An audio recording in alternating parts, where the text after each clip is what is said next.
Now, chances are you may not have heard of cCMV. It stands for Congenital Cytomegalovirus, and it's the most common infectious cause of disability in newborns. Now, this month is cCMV Awareness Month, which is key to supporting local parents of children with this life-changing condition. Wodonga-based mum and cCMV advocate Renee is with you now. Morning, Renee. Good morning. How did you first learn about cCMV? Well, we first came into cCMV on Christmas Eve a couple of years ago. I was running around after getting ready for Christmas with 4 other children, and we got a phone call from the doctors to say to go to hospital urgently. No other information. When I went to the doctors, to the hospital, they did some tests. Blood was fine, but then they told me I had cCMV.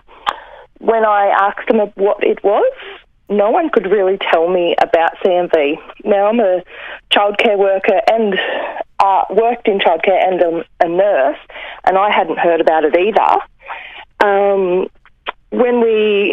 The doctor had to refer us to Melbourne to get information, and it wasn't until a few days later that we actually got information from Melbourne to inform us of the cCMV, and thankfully we were at a lower risk because it was later in my pregnancy.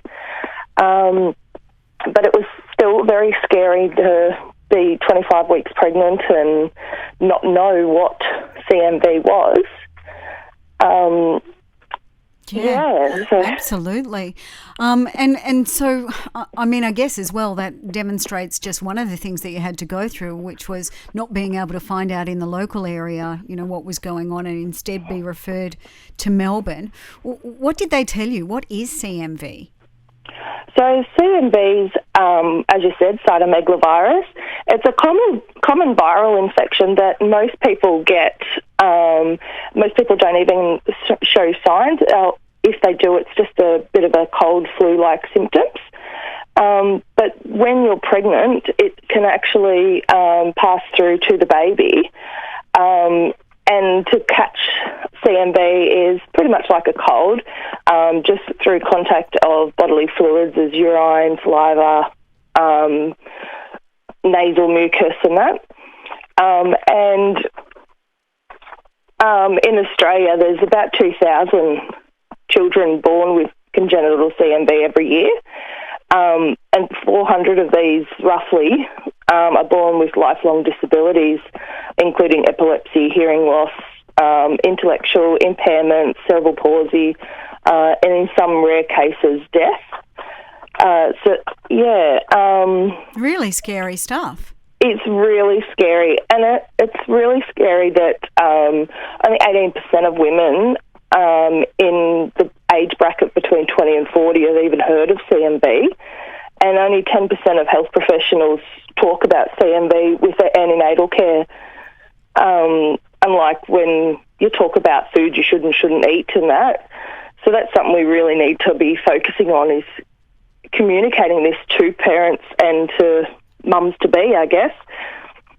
So are there particular foods that you need to stay away from? Is that part of it? No. So foods isn't a part of it. It's just like a common cold. It's more hygiene, making sure that you're washing your hands, and if you have got other children, don't share like utensils or cups, and making sure that it's hard, but don't kiss your child on the lips or cheek. Try to kiss them on the forehead, just so that you're not getting in contact with any of their bodily fluids or anything like that, so that you're not contracting the virus either.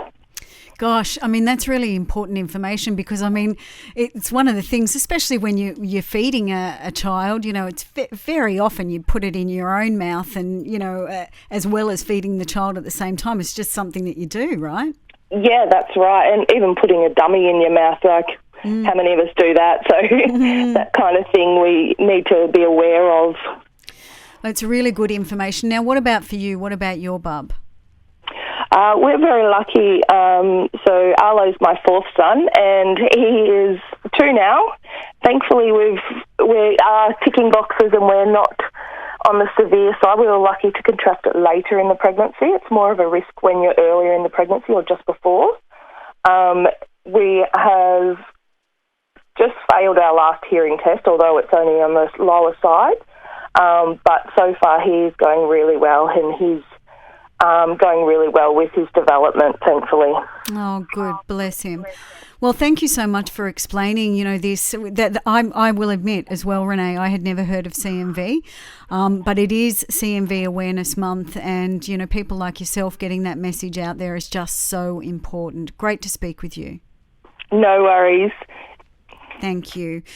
Wodonga-based mum, CMV advocate, Renee, and a reminder, because in this month, this new campaign is called Easy Ways to Care. And again, it's around hygiene, as Renee was saying, washing your hands after things like changing nappies or wiping children's noses, and avoiding contact with saliva, so kissing on the forehead instead of the lips, and not sharing those utensils or the dummy and things like that. On ABC it is.